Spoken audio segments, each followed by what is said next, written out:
Bismillahirrahmanirrahim. Assalamualaikum warahmatullahi wabarakatuh. Perkenalkan, saya Arif Bahya Mantri dari kelompok satu ingin presentasikan hasil analisis eh, diskusi dan presentasi kami, yaitu mengenai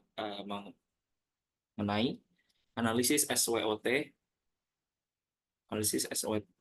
Cireng, Rujak, Mangacep, terdiri dari anggotanya saya sendiri Arif Bahya Mantri dengan NIM 19215088, lalu Aris Ahmad Rifai yang kebetulan berhalangan hadir dalam video ini karena kerja dengan NIM 19215177.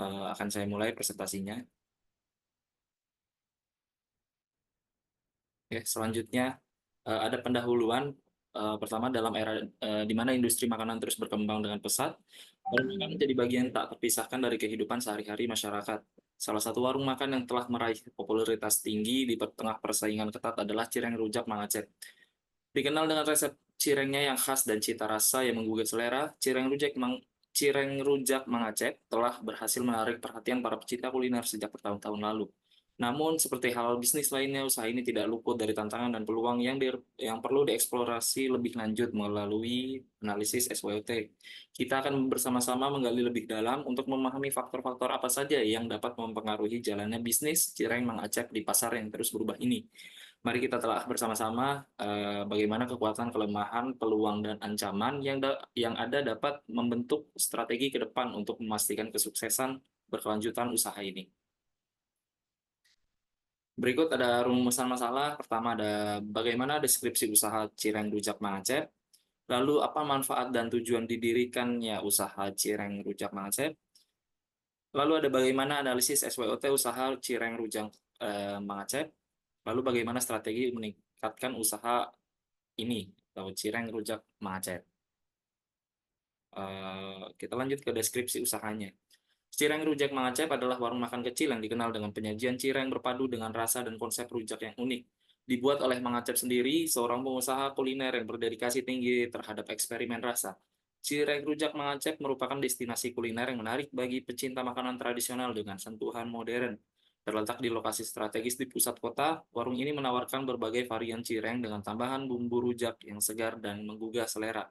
Dengan komitmen pada pelayanan terbaik dan penggunaan bahan baku berkualitas, Cireng Rujak Mang Aceh telah berhasil membangun citra sebagai tempat yang harus dikunjungi bagi mereka yang menginginkan pengalaman kuliner yang berbeda.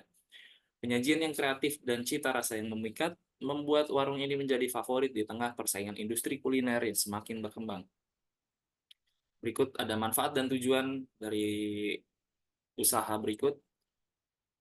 Manfaat dan tujuan. Manfaat pertama adalah inovasi kuliner. Cireng Rujak Mang Aceh menghadirkan inovasi kuliner dengan kombinasi cireng dan rasa rujak yang unik. Lalu tujuannya adalah destinasi kuliner terkemuka. Cireng Rujak Mang Aceh bertujuan menjadi destinasi kuliner terkemuka yang dikenal oleh masyarakat luas. Berikutnya ada analisis SWOT kami mengenai Cireng Rujak Mang Aceh ini. Pertama ada kekuatan. Kekuatan usaha ini adalah dari segi promosi dan citra.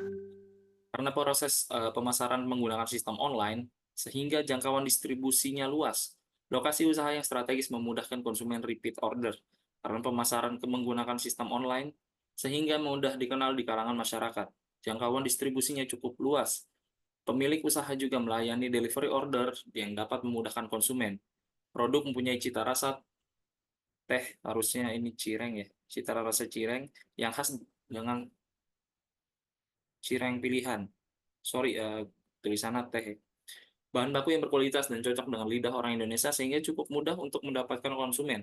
Selain harga yang pas di kantong pelajar dan masyarakat, pelayanan yang ramah juga akan membuat konsumen nyaman saat order dan bisa untuk repeat order. Lalu weakness atau kelemahan dari usaha ini adalah karena harga bersaing dengan bahan baku, jadi keuntungan yang didapat tidak begitu banyak. Di samping itu juga jika cuaca tidak menentu atau hujan, maka omset atau pendapatan bisa berkurang. Lalu opportunity atau peluang, biasanya konsumen lebih sering membeli langsung ke kedai atau menggunakan delivery order sehingga meminimalisir waktu dan tenaga. Lalu threat atau ancaman, adanya kenaikan harga bahan baku yang dapat berpengaruh terhadap produk dan minat konsumen untuk membeli. Banyaknya kompetitor yang sudah lebih luas promosinya serta konsumen yang lebih tertarik pada produk dari usaha pesaing.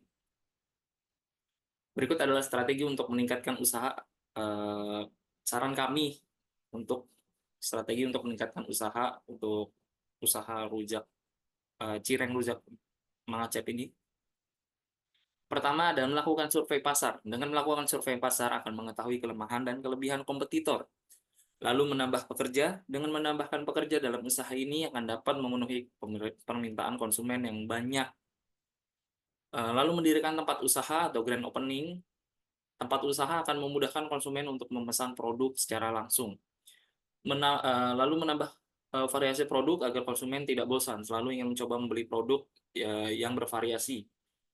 Rasanya tidak itu-itu saja. Lalu mempertahankan reputasi dengan cara tidak membuat citra dari cireng rujak Mangacep ini buruk. Mungkin di produknya ada sehelai rambut atau eh, produk yang kemarin tidak kejual lalu digoreng lagi, itu akan mengurangi kualitas dari cireng rujak Mangacep ini. Lalu meningkatkan pelayanan dan mempertahankan kualitas produk dan dapat dapat meningkatkan kepercayaan konsumen terhadap usaha ini, barusan saya maksud. Lalu selalu terbuka untuk menerima kritik dan saran karena akan membantu usaha ini untuk menaikkan reputasi dari usaha ini. Lalu penutup, kita masuk ke penutup.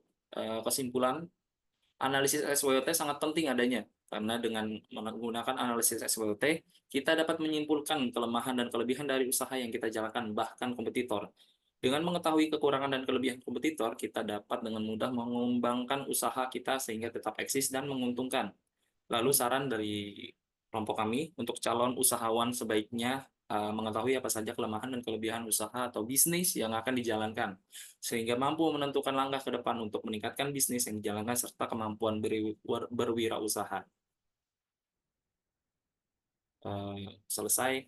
Jika teman dan dosen ingin bertanya, silahkan put on your comment below, komen di bawah aja. Jangan lupa like dan share, subscribe juga di YouTube saya. Saya akhiri. Assalamualaikum warahmatullahi wabarakatuh.